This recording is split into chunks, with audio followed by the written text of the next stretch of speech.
Okay, and we are going to go ahead and get started. Thank you everyone for joining us. Good afternoon, good morning, and welcome to the UAV Payload Delivery Working Group's webinar. Today we're having a panel discussion on market considerations to accelerate medical drone delivery at scale. I am Gabriella Ailstock, and I am going to just go through a little bit of housekeeping. I'm the co-coordinator of UpDog, and then I'll turn it over to Olivier Defau, our other co-coordinator, to get us introduced. So today we're going to have a 1-hour webinar, just a short introduction, and then we're going to spend the bulk of our time on the panel discussion. And this webinar will be recorded. It will be available on updog.org afterwards and emailed to everybody.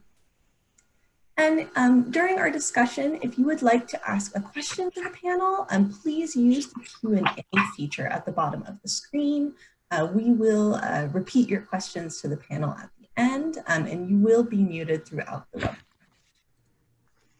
And just for those who might not be members of our working group, I just want to take a moment to introduce the UAV for Payload Delivery Working Group, or UPDWG for short. UpDog is a global network of over 300 stakeholders who are interested in using drones for health. Our goal is to provide our members with a venue to share information, experience, and expertise to accelerate the integration of drones into health systems. So how do we do this? We do this through knowledge sharing, through facilitating webinars like today, newsletters, and our online resource library. We also do this through partner coordination and connecting members for collaborations, through in-person and online networking events, and then finally through the creation of the Medical Drone Operations Repository called the Medical Drone Delivery Database. So I'm going to turn it over to Olivier Defau to introduce us to the webinar today and to introduce our guests. Thank you, Gabo. Good afternoon, good morning, everyone. My name is Olivier Defau. I'm a co-founder of the UpDog and of the facilitator of the working group.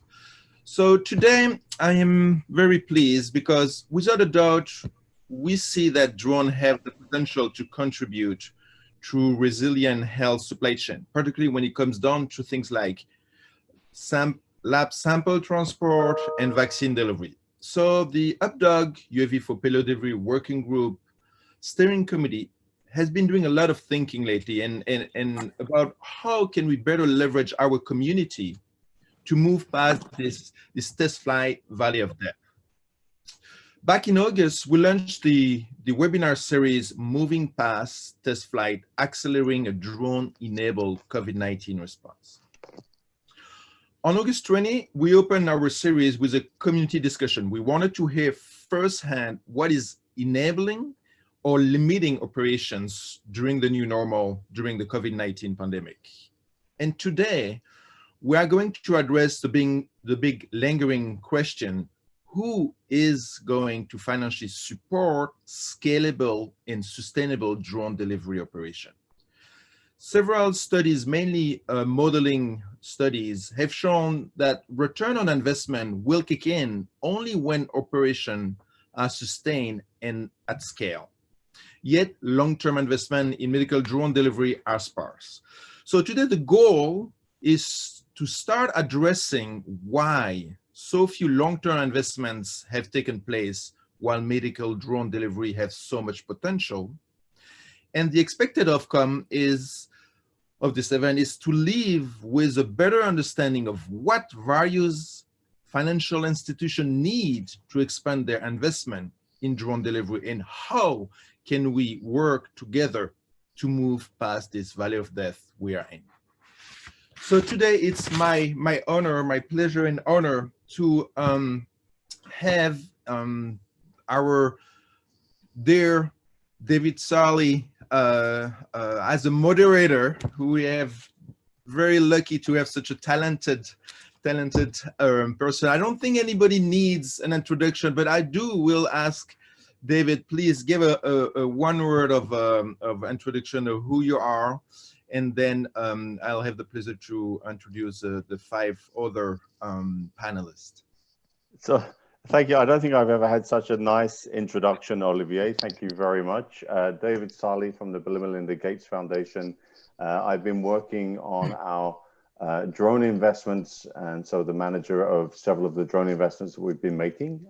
Also a supporter of Village Reach and Olivier and team with the investment that we have with them to help organize UpDog. So thank you for that introduction, Olivier. Thank you, David. So first, Claudia Macadistro, would you like to say a word of introduction? Thank you. Thank you for joining. Yeah, sure. Well, thank you so much for inviting me. Indeed, Claudia here. I'm actually representing SeedStars as the regional manager for SeedStars in Africa. So in very short, SeedStars is a global entrepreneurship education company and also an active impact investor across 27 countries in sub-Saharan Africa and 90 countries globally. Welcome, Claudia, and thank you for being with us. Brian Flynn.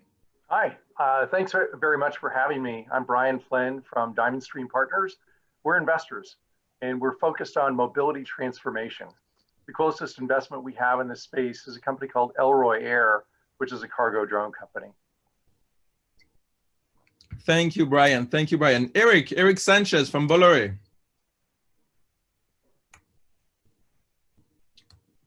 You're on mute, Eric.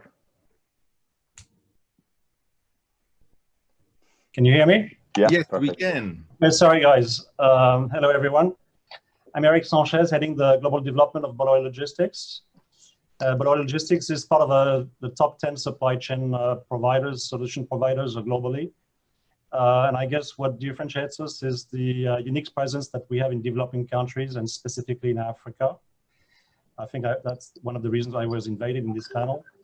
And in Africa specifically, where we are a lead provider, partner of aid programs in the commercial sector.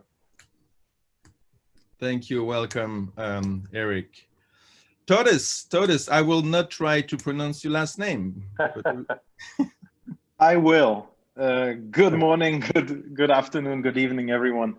Tautvydas, or Tautis simply from Interagency Supply Chain Group UAS coordinating body. I'm the coordinator of this donor collective that gathers to pretty much share experiences and lessons learned from various drone delivery activities, as well as we work to coordinate and align our investments into drone delivery, as well as we explore the sustainable drone delivery models. My secondary role is also with supply division at UNICEF, working as a drone specialist. I'm very honored to be a part of this very distinguished panel today. Thank you. Thank you, Todes. And last but not least, the greatest, Maeve Magner. Thank you so much, Olivia. It's a pleasure to be on the panel, and I'm delighted that you're having this topic of discussion. So briefly, my background is procurement and supply chain. I've worked for a long time in the high-tech industry for organizations like Dell Computers, but for the last 12 or 13 years in global development, working for organizations like Chai, and also as the CEO for a third-party logistics company in Africa. Currently, I work as an independent advisor and mentor, and my focus and passion is on scaling and sustaining innovation. So thank you for inviting me here today. Thank you for joining us, Maeve. All right, well, let's dig in. Let's dig in those lingering questions. David is going to be the moderator. I just want to remind everyone, we are among friends. We know all of them, all of us. So let's be frank and direct. And David, the floor is yours. Thanks so much, Olivier. And thank you again to UpDog and to all the panelists for participating. I think what we'll do is I have a couple of questions which I'll put to each of the panelists just to get us started. We already have some questions from Gary in the Q&A, which I think we can get to in a second. But let's get going. So the contribution of drones has been discussed. I think Bill Gates talks about the possibility of drones. Back in 2013, Zipline first started conversations with the government of Rwanda in 2014, 2015. They've had operations since 2016. So the possibility has been talked about and discussed for some time. So the question is, from the perspective of each of the panelists, so this is a question for each of the panelists, and I will go ask each of you in turn. From your perspective, what have been the main impediments limiting investment from stakeholders like yourself for larger scale and more sustainable drone delivery service operations in Africa? And so just to put Brian on the hot seat, do you want to take that question first? Absolutely, David. So, sustainable businesses really have a value proposition around, what kind of value is created by whatever service or product is being provided versus the cost. And it's really kind of, that simple. And so on the commercial side, I can easily validate what the value proposition is for a company like Elroy, that whose customers, tell us that it's saving them or can save them 20 to 90% of their costs that they otherwise would incur, or 10 to 50% of the time. And so, so there's really value there for them. And I think that on the medical drone side, it's been more difficult for people like me to try to figure out what is the value that is being provided in a quantifiable way, in a sustainable way. And so really, there are kind of 4 reasons I think that we've really not focused on the space from an investment standpoint. I mean, we're obviously looking at it, but the first is that it's really hard to do that type of analysis in developing countries where the governments are setting artificial prices for the deliveries without regard to really trying to quantify what the benefit is and what the alternative costs are of providing those benefits. And then the second thing is that if the funding sources appear unstable, then that could really diminish the interest for investors like me as well. And the third is that for commercial businesses, they prefer low-hanging fruit. And so without the appropriate committed long-term incentives, the expectation of making a profit, which is the long-term incentive, the applications appear, too risky versus the alternative sources of demand for their products. And then finally, given the potentially harsh and complex environments in developing countries, they actually require these commercial companies to develop new skills, since they may need to understand the entire value chain more deeply and perhaps even participate in it. So I think it's those 4 reasons that are holding people like me who are interested, who would like to invest, from actually investing. That's really very clear, Brian. And of course, I can't resist but to make a joke that when we talk about low-hanging fruit, we're talking about 150 feet for most small delivery drones. But maybe we need to get a bit lower for it to be of interest. Claudia, let me switch to you. And obviously, from a perspective point of view, Seedstars Africa, Ventures Fund is relatively new. But if you were to identify potential startups, drone startups that were African based, what would you be looking for? Yeah, sure. Well, I mean, I think the overall topic of these drones are fairly interested. I think everybody, especially from an investment point of view, is more so on the side of, we hear about these drones and we're seeing something like pop up here and there, but we're not necessarily at the point yet where we see kind of like a large enough, let's say, pool of entrepreneurs actually active in the space. And then also on the quality side, then do we have enough entrepreneurs in the drone space that are ready to, absorb the type of investments that we actually want to do and see. So I think that, from an investment perspective, and I'm talking about Seedstars, so we as an investor, we actually like and prefer asset-light businesses. And hardware and capex intensive, startups tend to be a little bit more complex for us to actually, or risky for us to actually invest in, especially in sub-Saharan Africa. And I think that might be one of the reasons why, we're interested. We haven't necessarily found a big enough pool of startups where we really fully understand the business case. So you see quite a bit of startup with an interesting product, quite a bit of entrepreneurs that are really kind of like on the tech side, either building the drones or, they might start to have certain use cases, but really about, well, that's great, but what is the business? How are we actually going to ensure that, we're going to get our return of investment here?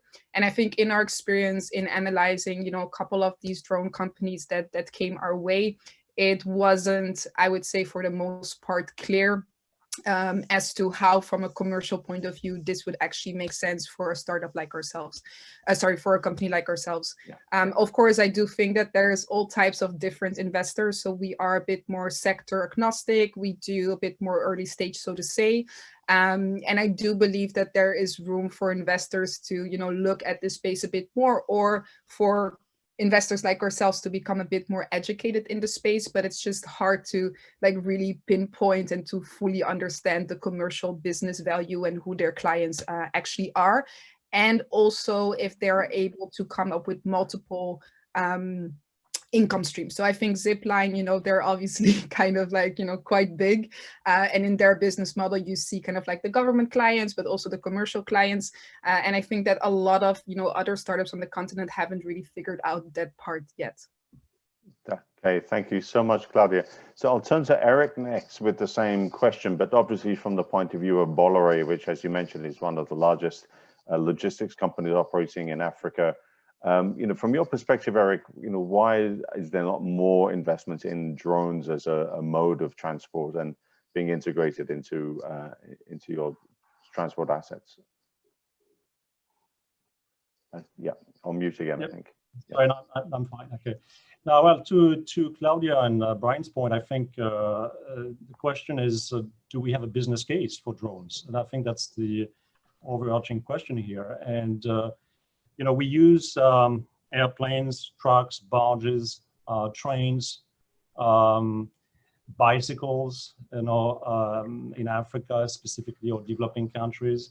And we would love to use drones, but we need a business case. Today, the only business case that I'm aware of is the business case of those drones flying for aid programs.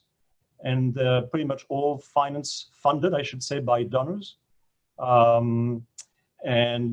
To transport blood samples, medicines, or vaccines. But, is that sustainable? I don't know. As long as the donors keep funding them, yes.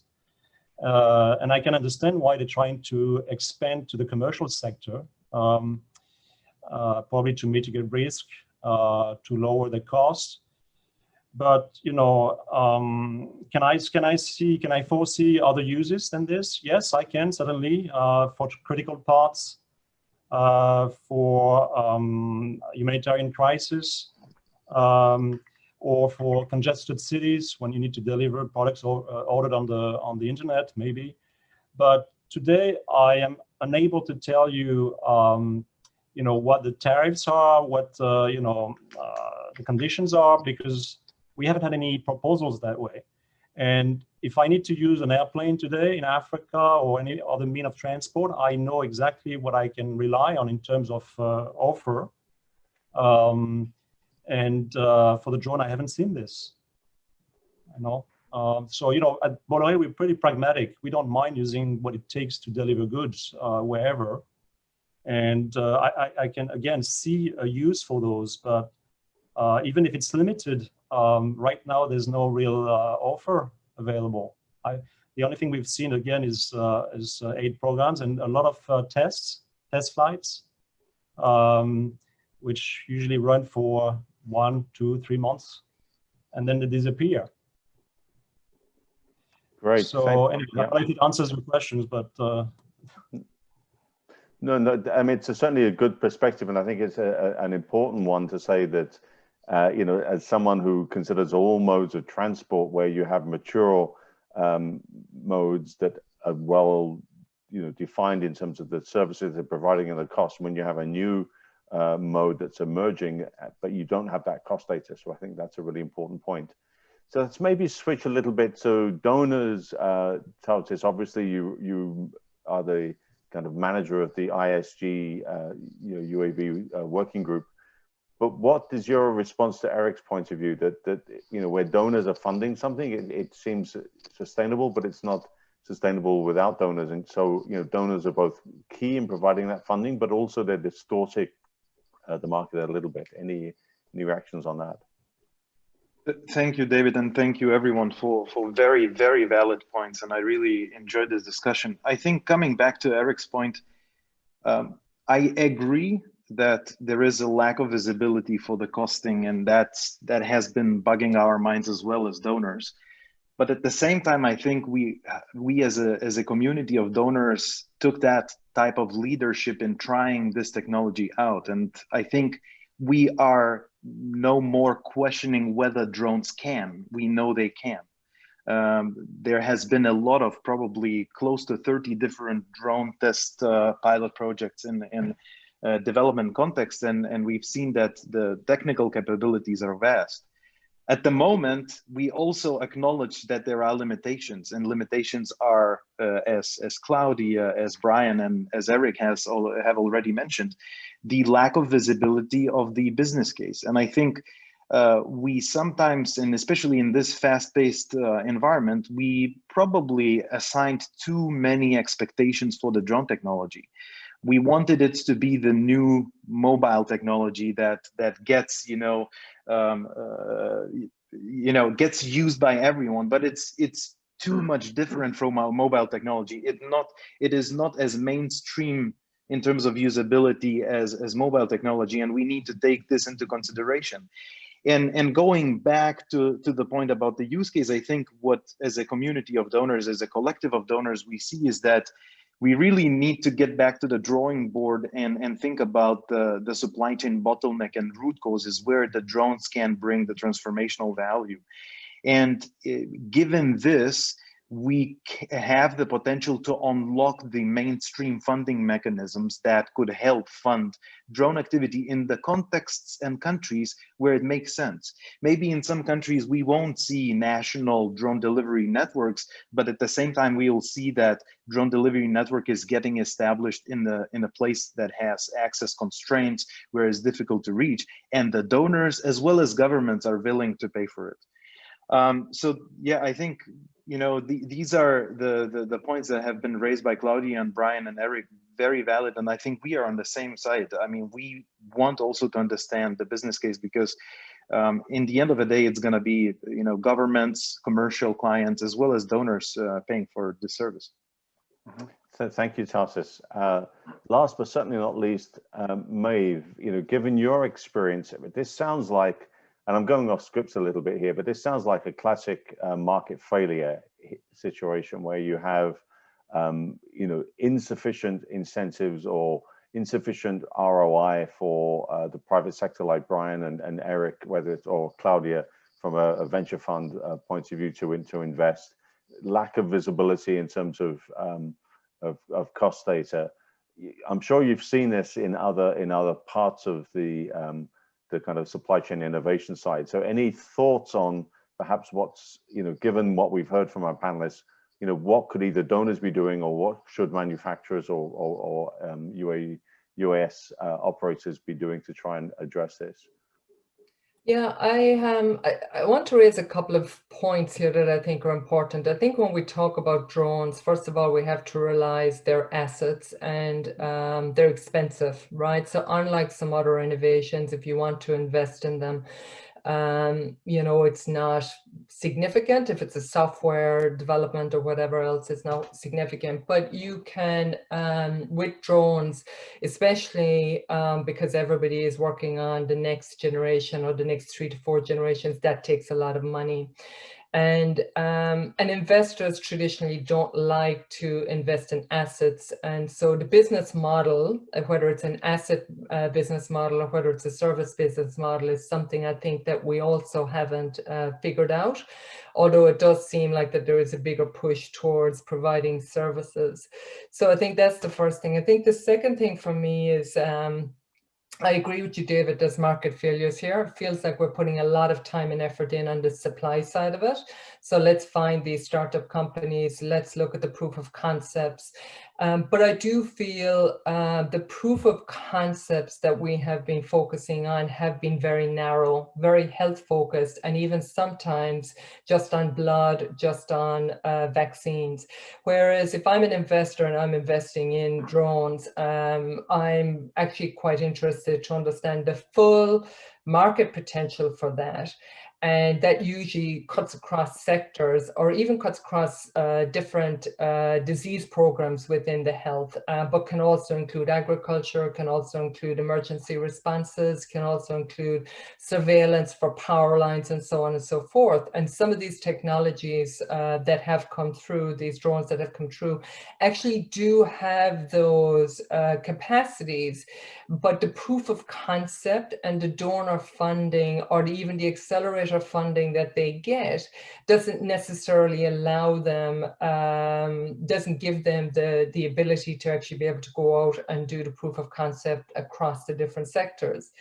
I would also say as well, when we look at the donors, and again, I actually, and especially you, David, because I think you're one of the pioneers around this, but I give a lot of credit to the donors for the amount of time and effort that they have put into not just investing in the proof of concepts, but also looking at the regulatory environments around the drones and looking to see around local capacity development for individuals around piloting drones and so on and so forth. And I think that those supporting environments are very good. However, I feel that for startups, accessing those funds from the different donors has been challenging, because unlike your traditional NGOs who are very familiar with the donor processes and the long lead times associated with accessing those funds, startups don't have that luxury. Typically, they have a very high burn rate, and the amount of funding that they will receive for the development from the development organizations is not a lot. So that's going into doing their development of the products. It's also going into getting up to speed in terms of what the global health requirements are.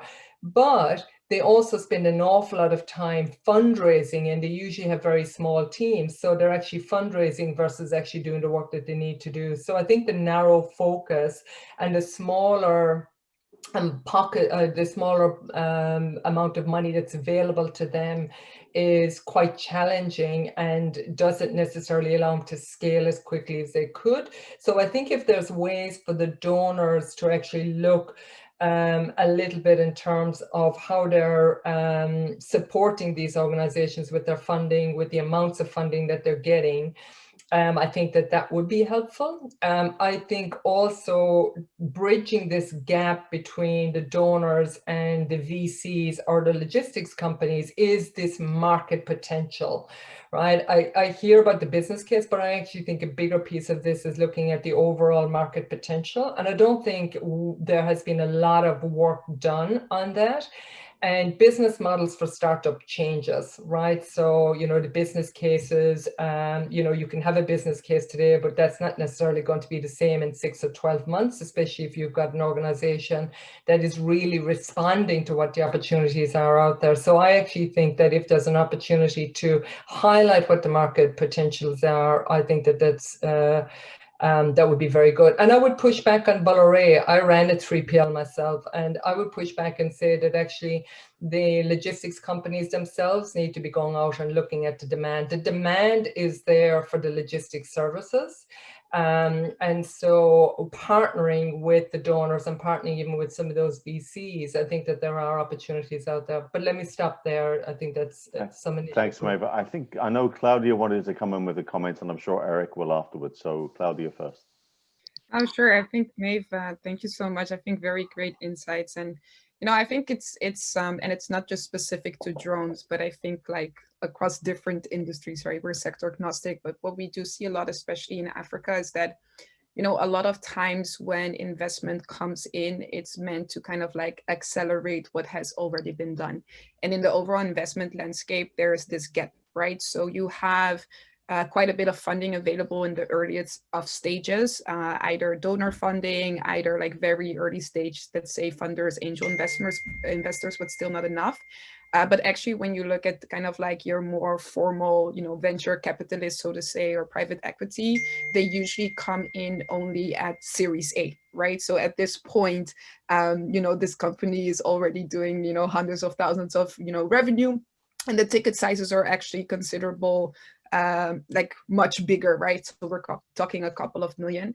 And I think a lot of time what happens in the process is that you get, you know, quite a bit, not enough entrepreneurs, but quite a bit of entrepreneurs able to kind of be in those beginning stages.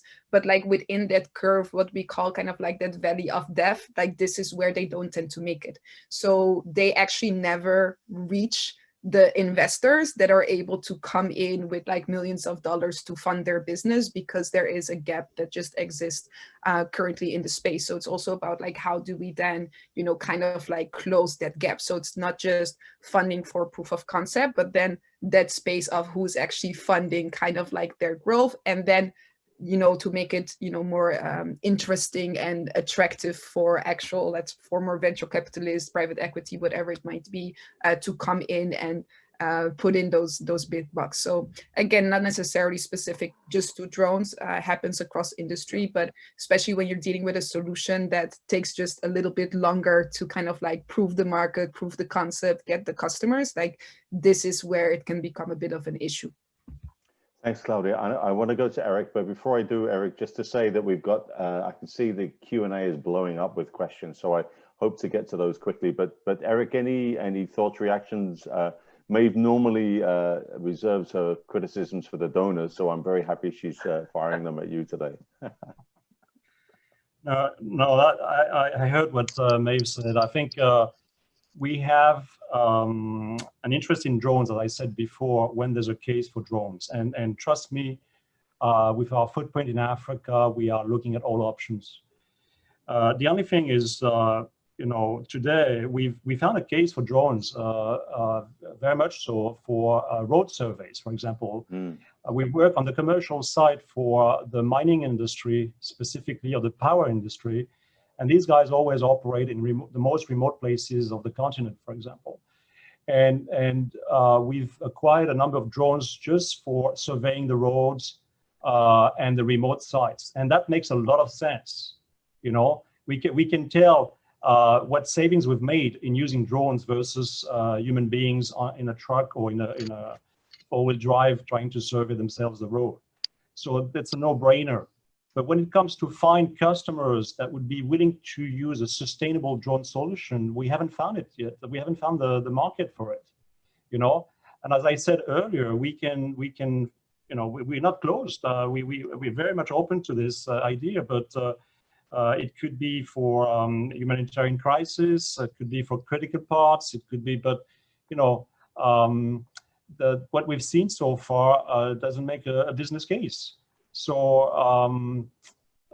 and the big question also should be what's going to happen once the funding parties, the donors, for any reason, stop funding those drone programs. You know, that's going to create a lot of frustration in the market. So I think the key issue here is the transition between donors and the commercial sector. How do we make this happen? You know, right. No, that's yeah. To summarize, I mean, this is what it is. You know, how do we transition from a donors-based model to a commercial model? It's a good point. I know Charles just wanted to come in with the example of the Sierra Leone coordination, which I think is a really good example of the government taking the lead, trying to create a platform, and donors supporting the government. So do you want to say a little bit about that? Because I think that could potentially help with both a demand use case and the funding certainty in theory.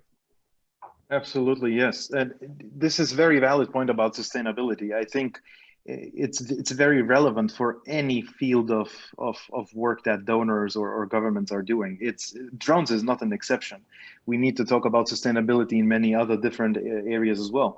But when it comes to Sierra Leone example, I think we took a different approach with our interagency supply chain group, and we brought in a kind of a collective of stakeholders from the country to present to the donors about their intended use cases.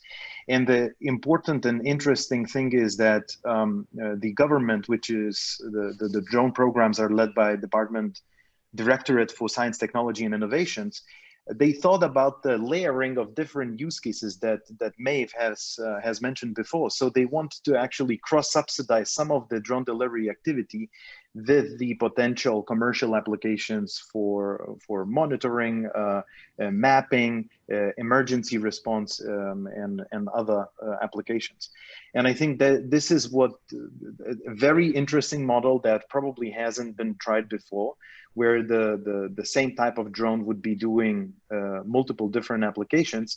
But at the same time, we see that there is a willingness from the government side to really support this type of activity, because there might be not only one benefit, which is related to delivery, but also it could bring them many different angles and applications of drones. And this is where the cost effectiveness of the use of drones could be maximized. Great, thanks, Tautis. And I'm going to go to the Q&A and to the chat, and I can see that we've got some, you know, a number of discussions opening up.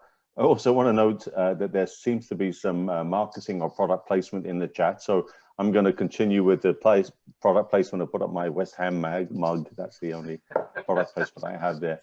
But let's go to Gary's question. Gary Mortoner from UAS News asks, surely platforms for Africa where I sit needs to be made from materials you can buy in Africa. The current solutions are far too fancy and too little technology transfer is happening.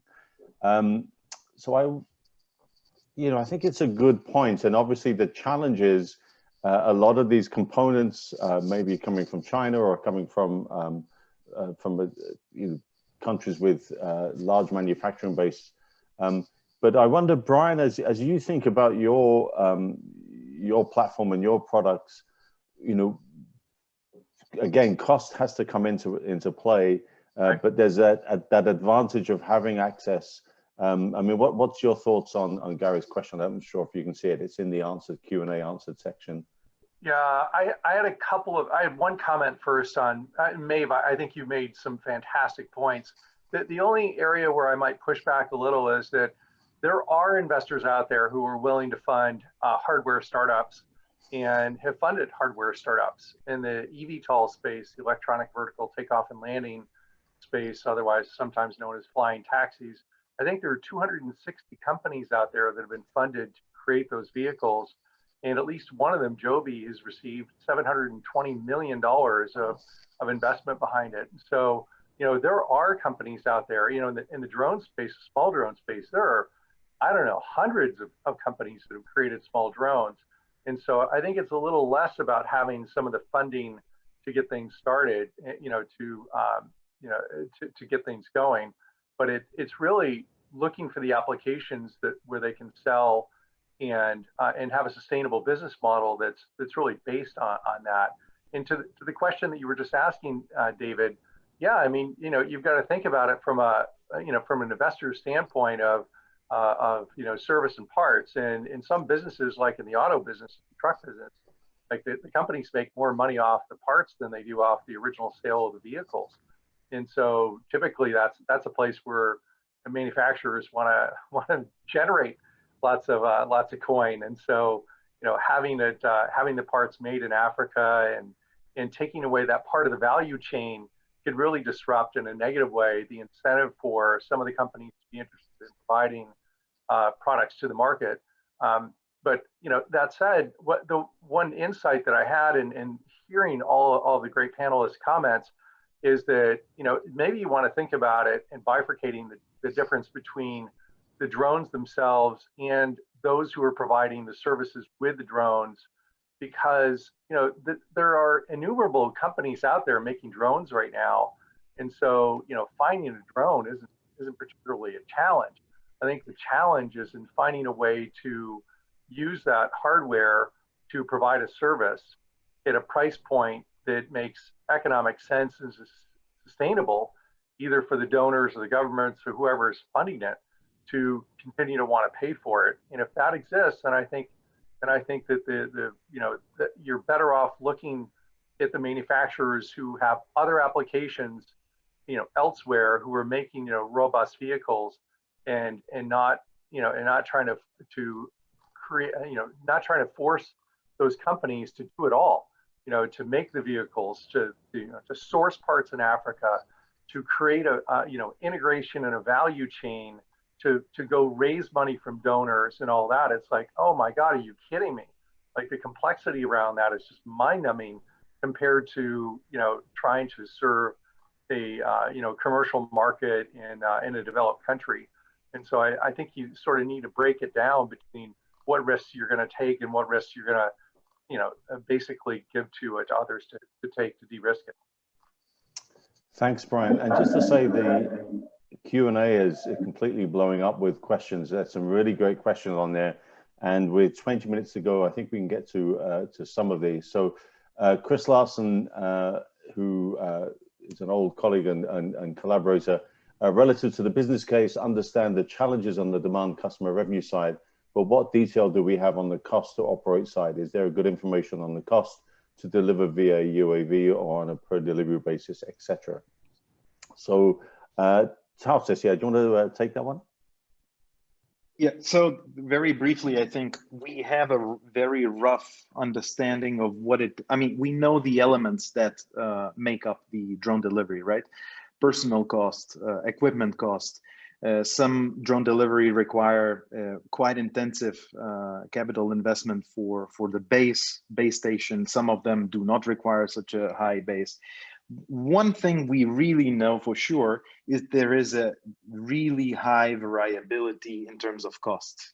The one system that can deliver, smaller packages could be 5 times less expensive than the other doing the same job. And I think we really need to kind of get closer to the drone industry in understanding what are different components that really increase or spike that result in those cost spikes. And by understanding this, I think we will be able to tell in the future what are the elements that will reduce the cost, whether it's battery, whether it's the local capacity that some of the organizations are really investing into. And yeah, I think we really need to comprehensively look into this cost structure. Great, thanks, Tautis. Olivier, did you want to summarize? Yeah, thank you, David. I just want to jump on that one. The thing is, I think I agree with studies that we have some element of response, but we still have very little element of response in terms of cost for operations that are ongoing. So we have now, I think there's a lot of data out there around the early costs, when you wrap up costs, when you're starting operation, and we know that the cost for 1 month, 2 months, even 3 months starting operation is going to be much higher because of the early cost of investment on the asset in the operation. But we're actually missing the true cost of operating a sustained drone operation. After a year, what is the actual cost of running a drone operation when it's not mature, but when it's like when they figured out the in and out and how much it really costs to really operate on an ongoing basis. So to do that, we need operation that are longer phase, longer operation. And so so now the question is like, how do we get there? We know that there is some uncertainty about the return on investment, some uncertainty about the costs as ongoing. We need that information. How do we get that knowledge? And I think one of the questions that I'm looking in the Q&A is that we know that the use case and business model are the key impediment to a phase implementation. How can donor and the private sector, such as a company like Bolloré, how can they stimulate progress in this space? We know what's missing. I think we get an understanding.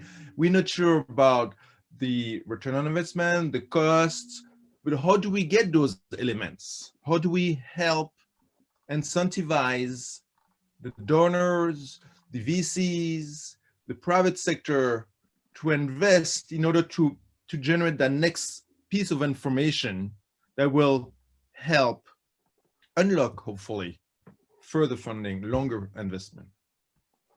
Thanks, Olivier. And again, just looking at the questions, there's such a range here.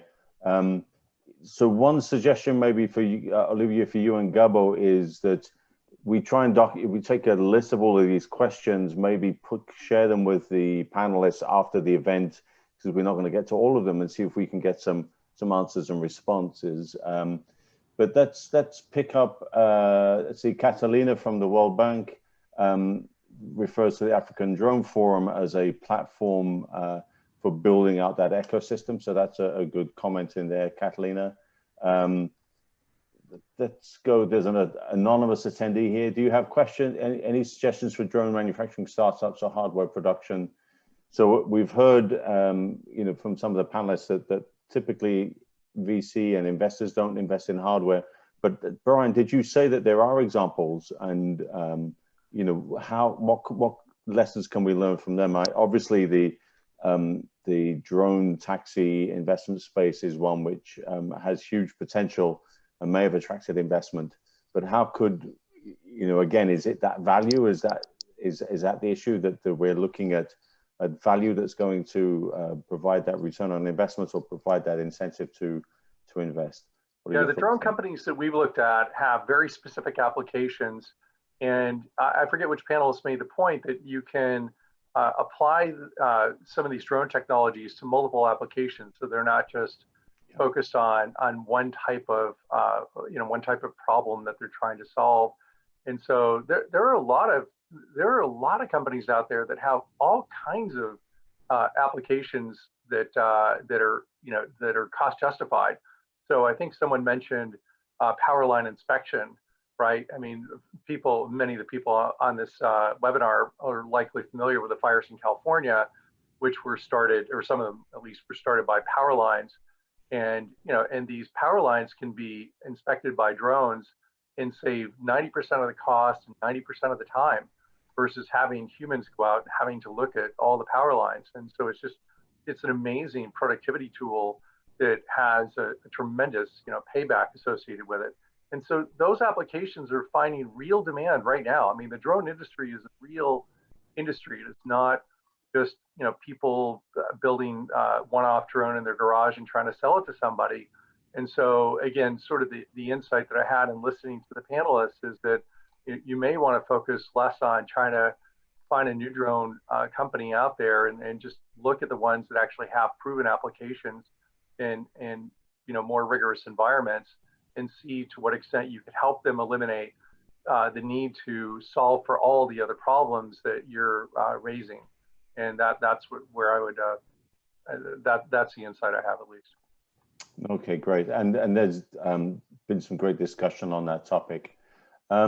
Again, conscious of time, and I wonder, Gabo and Olivier, if you can help, because I'm trying to scroll through two different threads on the questions. Any other stand-up questions? I think Peter Small had a question. I'm trying to find it. I had a comment. I covered already Peter Small. I mean, okay, great. It was how can the donor community and other unlock, stimulate progress in this space? Great. And I think related to that, there have been some comments about the donors seem to have been attracted to, present company included, attracted to some of the big companies like Zipline. And I think part of that was because they were first out of the box and had that first potential. But how do we create an environment for investing in some of the smaller drone companies, particularly those that are based in Africa or are African startup companies?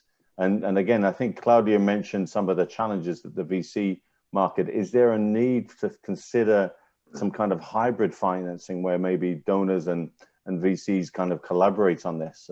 Claudia, do you have any thoughts on that? Yeah, sure. I mean, I think that's always the big question, right? And I think it was Eric that kind of like spoke on that. How do you do the transition? And I think that also relates to the question of, how can we indeed come up with this kind of like hybrid model that is there? One of the things that I found actually quite interesting about this, conversation, and especially like coming from an investment point of view, right? Like we're a lot of times, yes, we're looking at the product, we're looking at the user case, the business model, but the business model is also defined by, who are the actual clients and customers, right? So for me, when kind of Eric comes in, and it seems, at least to me, that, he's not as maybe convinced, so to say, of, the business case. I think that this is really what then, frightens a potential investor, right? So how do we, blended finance is one, but I think one of the things that for me is really interesting, and it's an answer that I don't personally have right now, is, but how can we convince, the Bollorés to come in, to grow with the companies, to become a client or a customer of the companies? And I think that if that transition can somehow happen, then it's actually quite easy, I would say, theoretically, right, for an investor to come in and kind of like have that confidence of, hey, they actually have some big players backing them as well. So, it's a tricky one. Yes, hybrid finance could be the answer. Look, I know that here, I think the topic is more about, drone delivery, also like in the healthcare space, but looking at that more broader, I was actually one of the judges at the drone forum in Kigali. And it was quite interesting because, we were sitting with the donor community. We were coming from the investment perspective, and it was kind of like one of those cases that some of the drone applications that we liked, the donor community wasn't necessarily too into them. So there was a bit of a gap between, what we as investors would look at and where the donors would look at. So for example, we had, I think it was a startup, they were actually in agriculture, but then they happened to service also the tobacco communities, which obviously is this huge red flag for, donor communities to come in. But actually it was the only, or one of the few companies in that whole batch of, entrepreneurs that we were looking at, that if you purely look at it from a business point of view, were the only ones that actually managed to come in with a business case, right? So how do you kind of, balance different expectations? How does this translate into potential, co-financing opportunities? But for me, the most interesting part is, how do we actually convince Eric and Bolloré to come in and be excited about those startups to make it a bit easier for us? Thanks so much, Claudia. So there was one other question I wanted to ask, and then I'll ask each of the panelists maybe for some closing remarks.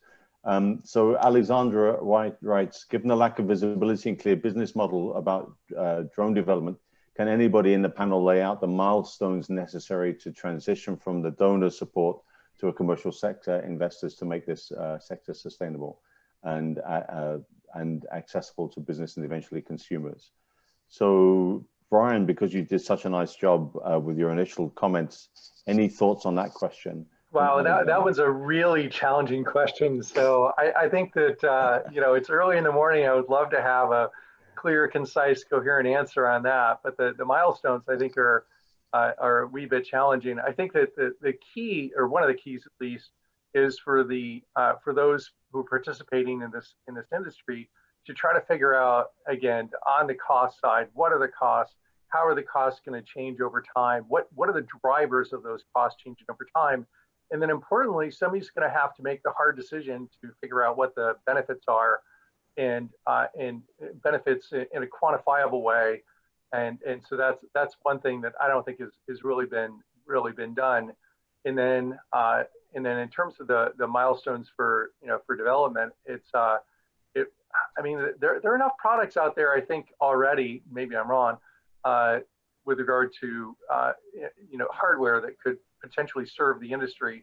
I think that understanding the cost, though, in those environments that you're operating in, and understanding the benefits, I think that would go a long way to helping figure out what should be done and what should be not done right now. And we'll just need to wait, because the cost of providing that particular benefit is just far in excess of what donors are willing to provide funding for.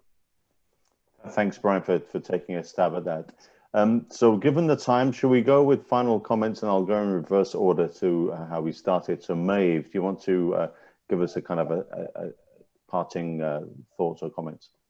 Yeah, just quickly on Brian's and the milestones. I mean, I would add that there's obviously revenue milestones that need to be met, but also as well technology milestones as well. There needs to be a technology roadmap and an understanding of where that's going. And also as well being very clear in terms of differentiation. But to wrap up, I guess for me, if I look at areas that we need to focus on, I think that we all need to be focused on exit strategies. So donors, in terms of their investments on the proof of concepts, what is that transition? What is that exit strategy? And part of that needs to be bringing in the private sector, or bringing in, you know, either the VCs or the logistics companies before that. So like Claudia said, 100% agree, we have a gap there that we have to address. We also need this financing continuity. So we have to get away from this lumpiness, and we need to have a bit more continuity. And again, that is part of it is blended financing. And there are several funds that are actually being set up or being reviewed to look at how to bring in blended financing. And the Gates Foundation is looking at several of those. So I think that over the next few months, there's probably some information that can be shared about those. And I'll also give Olivier some of the names of the ones that already exist. Great. I think also what's critically important is the team. So I think of when I look at Zipline and why they are where they are where they are because of Keller and because of the team. And they've just been very focused and very clear about what they want to achieve. And they have gone out and done that. And they have engaged with all of the different stakeholders. And they have been able to navigate the global health. I agree with Brian that there's lots of drone companies out there, but there's not a lot of investors or even drone companies that are interested in global health or global development. And again, I think being able to navigate that, and we're seeing more of the drone companies being able to do that, but it's challenging. It's extremely challenging. So if there's a way that we can make that navigation easier. Great. And let me stop there because I'm conscious of time, but at least a couple of No, places. thanks, Maeve. All good words, but again, conscious of time. Eric, do you want to go next? And then we'll go Claudia, Tautis, and then final word for Brian. Yeah, I mean, don't get me wrong, I'm very optimistic about the use of drones in the future. I very much believe that you will see a day where even in Africa, people will use drones for deliveries. Not sure where it will start. It might start for your pizza deliveries in Lagos. If you want to get a pizza quickly and still warm, you might need a drone. It could be for agriculture needs. I can see that happening as well. I can see a lot of applications.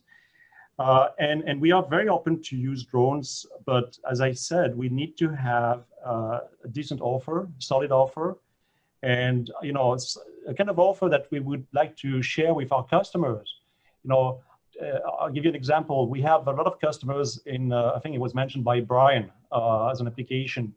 A lot of our customers are delivering parts across Africa. And you know, I'm not sure you've traveled to Africa, but the state of the roads in Africa make it quite challenging for garages and mechanics to repair cars, and they need the spare parts fairly quickly. And you know, we could present a drone solution to our customers, you know, to make sure that those vehicles are not stuck on the side of the road for too long, or at the garage for too long. We could do the same with our mining customers, our oil and gas customers for their rigs offshore. But, you know, so far what we've been presented is very much an offer that is purely for health programs and funded by donors.